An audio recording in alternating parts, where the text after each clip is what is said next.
turkey, sausage, and okra gumbo from scratch.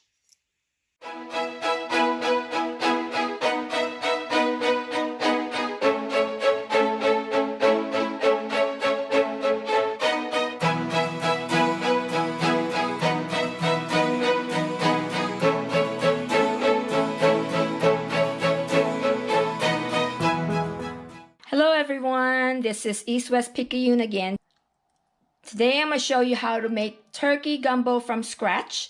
And to be honest, I have not really made turkey gumbo from scratch all this 30 years that I live here in New Orleans. But tonight is the night and I'm going to try it and see how it goes. By the way, it's a bad hair day today, so I'm not going to be in the video until probably the end of this, okay, when I close my blog.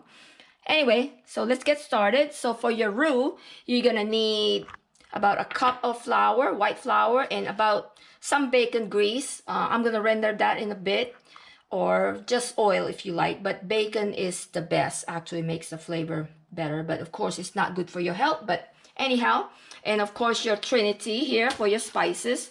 You're going to need about, roughly about 4 to 5 stalks of celery, 1 large green onion, and of course like a medium-sized bell pepper, and of course a few cloves of garlic. Okay, if you like a lot of garlic, you can do that. This is about half a bulb of a large garlic.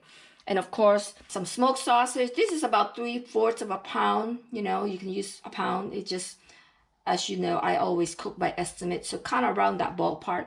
And of course, this is the leftover turkey from Brian's sister this Thanksgiving. And so I kind of boil it a little bit, remove the meat off of the turkey. Other seasoning will be your parsley flakes or fresh parsley. Of course, your gumbo filet, they call it. You can buy this at any grocery store here in the South. And of course, like your browning seasoning sauce. Okay, so if you want your gumbo or your roux a little darker than usual, you can put that in there, of course, with your traditional salt and pepper. All right, I'm gonna chop up all my vegetables and I'll see you in a few minutes. So I got some, actually I fried some bacon this morning, so I have already some bacon grease here. So we're gonna warm my pan. So let's just render this on a medium heat.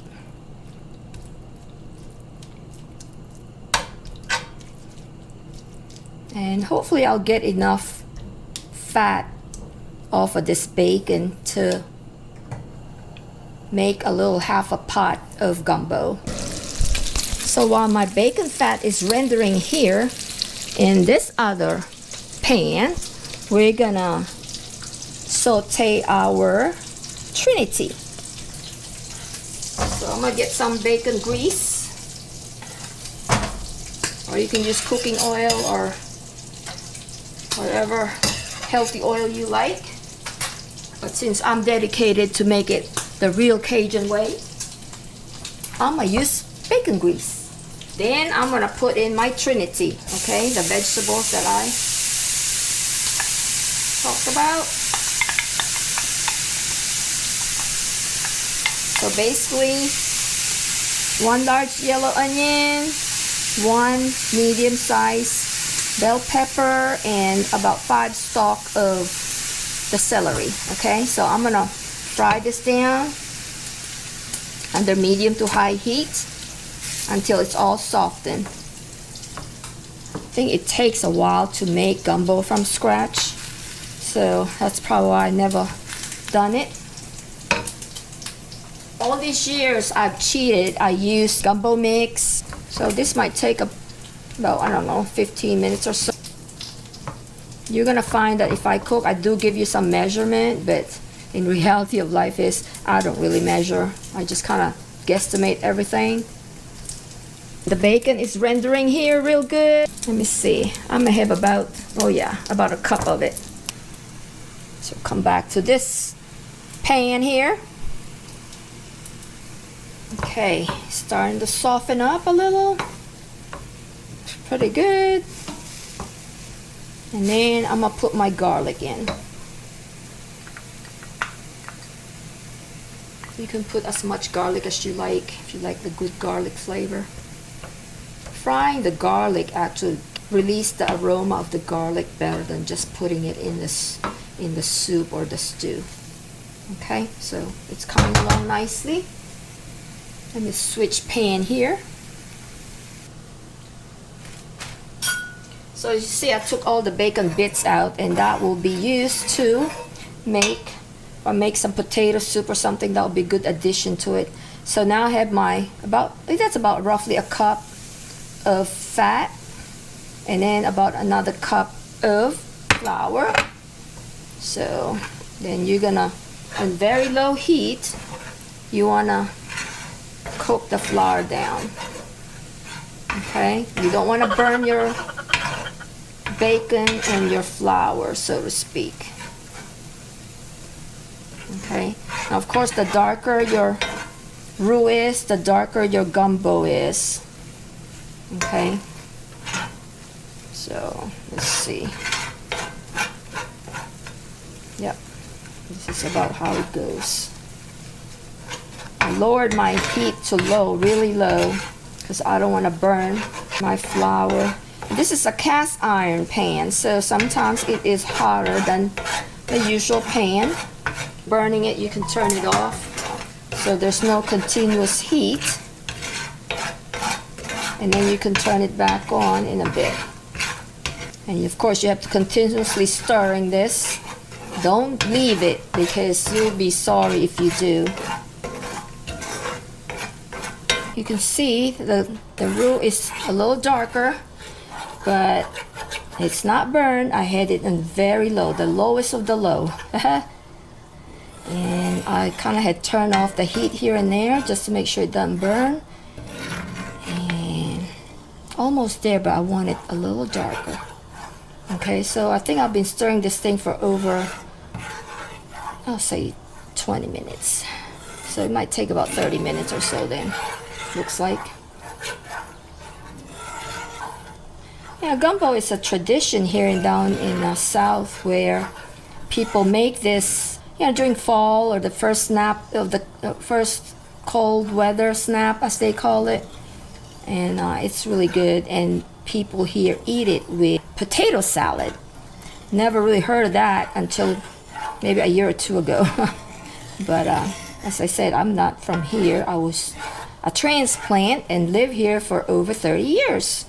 Try to learn the culture and all that. But I love Creole cooking, and what I find is if I like something, I tend to want to learn how to cook it, and then I will never order it again in a restaurant, except gumbo though, I'm telling you.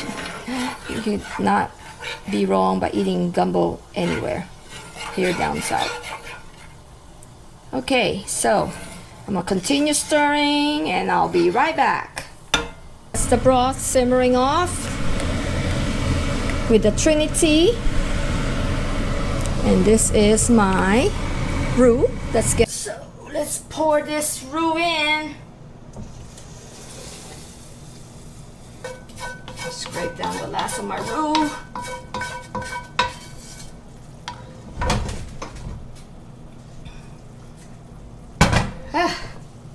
That was work. So I put my roux in, and now this is gonna about to simmer for a while.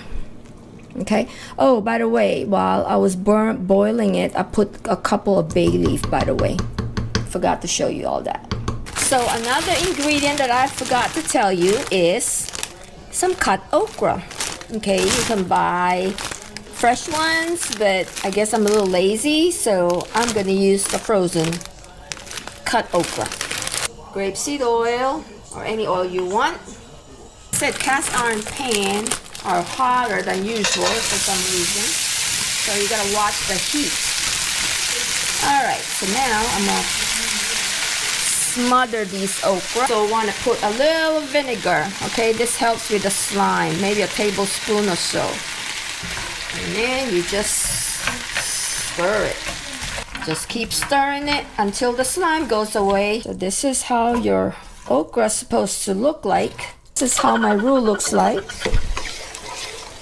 It's simmered a little bit. Crushed red pepper, salt, and crushed pepper according to taste. Smoked sausage, in we go. And I'm just gonna stir this and let it simmer for about 5 more minutes. It's simmering about 5 minutes now, and I like a darker roux. So I'm gonna put some kitchen bouquet. Just a little dab of it. And goes my turkey.